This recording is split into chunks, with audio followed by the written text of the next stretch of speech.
Item ಯಾವುದೇ ಇರಲಿ try ಮಾಡಿ ಆಚಿ ಚಿಕನ್ ಮಸಾಲಾ.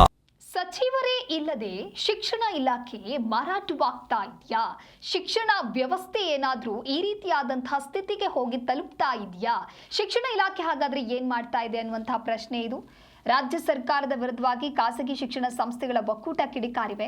ನೂತನ ಮುಖ್ಯಮಂತ್ರಿಯಾಗಿ ಡಿ ಕೆ ಶಿವಕುಮಾರ್ ಅಧಿಕಾರ ಸ್ವೀಕರಿಸಿ 1 ತಿಂಗಳು ಕಳೆದ್ರೂ ಕೂಡ ಶಿಕ್ಷಣ ಖಾತೆ ಇನ್ನೂ ಖಾಲಿ ಅಂತ ಟೀಕೆ ಮಾಡ್ತಾ ಇದ್ದಾರೆ. ಉನ್ನತ ಶಿಕ್ಷಣ ಹಾಗೆ ಶಾಲಾ ಶಿಕ್ಷಣಕ್ಕೆ ಕಾಯಂ ಸಚಿವರು ಇಲ್ಲದ ಕಾರಣ ಶಿಕ್ಷಣ ಕ್ಷೇತ್ರ ಬಡವಾಗಿದೆ. ಶೈಕ್ಷಣಿಕ ವರ್ಷ ಆರಂಭವಾಗಿದ್ರೂ ಕೂಡ ಪಠ್ಯ ಪುಸ್ತಕ, ಸಮವಸ್ತ್ರ, ಶೂ, ಸಾಕ್ಸ್ ವಿತರಣೆ ಸಮರ್ಪಕವಾಗಿ ಆಗ್ತಾ ಇಲ್ಲ. ಮಳೆಗಾಲದ ಹೊಸ್ತಿಲಲ್ಲಿ ಶಾಲಾ ಕಟ್ಟಡಗಳ ಸುರಕ್ಷತೆಯದ್ದೇ ಒಂದು ರೀತಿ ಚಿಂತೆ ಆಗಿದೆ.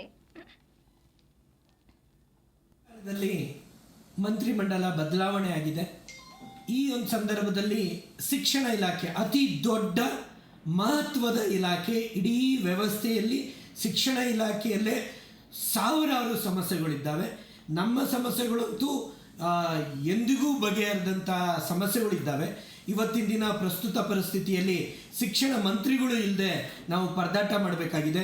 ಅನೇಕ ಸಮಸ್ಯೆಗಳಿದ್ದಾವೆ. RTE ಗೊಂದಲ ಇದೆ, ಅಥವಾ ಸಾಫ್ಟ್ವೇರ್ಗಳು ಅಪ್ಡೇಟ್ ಆಗಿಲ್ಲ, ಇವತ್ತು ತಂತ್ರಾಂಶ ಉಪಯೋಗಿಸೋಕ್ಕೆ ಯೋಗ್ಯವಾಗಿಲ್ಲ. ಇಂಥ ಒಂದು ಪರಿಸ್ಥಿತಿಯಲ್ಲಿ ಮಾನ್ಯ ಮುಖ್ಯಮಂತ್ರಿಗಳಿಗೆ ಮನವಿ ಮಾಡ್ತಾ ಇದ್ದೇವೆ, ಆದಷ್ಟು ಬೇಗ ಮಂತ್ರಿಮಂಡಲದಲ್ಲಿ ಅದರಲ್ಲೂ ಶಿಕ್ಷಣ ಮಂತ್ರಿಗಳನ್ನು ನಮಗೆ ಒಂದಷ್ಟು ಕಲ್ಪಿಸ್ಕೊಡ್ಬೇಕು. ಇಲ್ಲ ಅಂದರೆ ತುಂಬ ದೊಡ್ಡ ಸಮಸ್ಯೆಗೊಳಗಾಗ್ತೀವಿ. ಅದರಲ್ಲೂ ಕೂಡ ಇನ್ನು ಹೊಸ ಶಿಕ್ಷಣ ಮಂತ್ರಿಗಳು ಬಂದರೆ ಇನ್ನು ಅವ್ರುಗಳಿಗೆ ಅರ್ಥ ಮಾಡಿಸೋ ಸ್ಥಿತಿಗೆ ನಮ್ಮದು ಮತ್ತೊಂದು 6 ತಿಂಗಳು ಹೋಗುತ್ತೆ.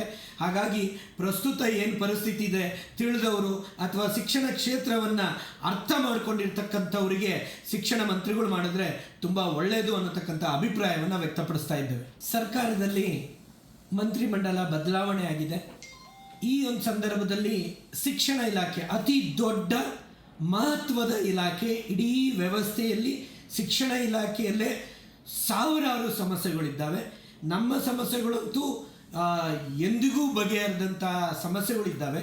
ಇವತ್ತಿನ ದಿನ ಪ್ರಸ್ತುತ ಪರಿಸ್ಥಿತಿಯಲ್ಲಿ ಶಿಕ್ಷಣ ಮಂತ್ರಿಗಳು ಇಲ್ಲದೆ ನಾವು ಪರದಾಟ ಮಾಡಬೇಕಾಗಿದೆ.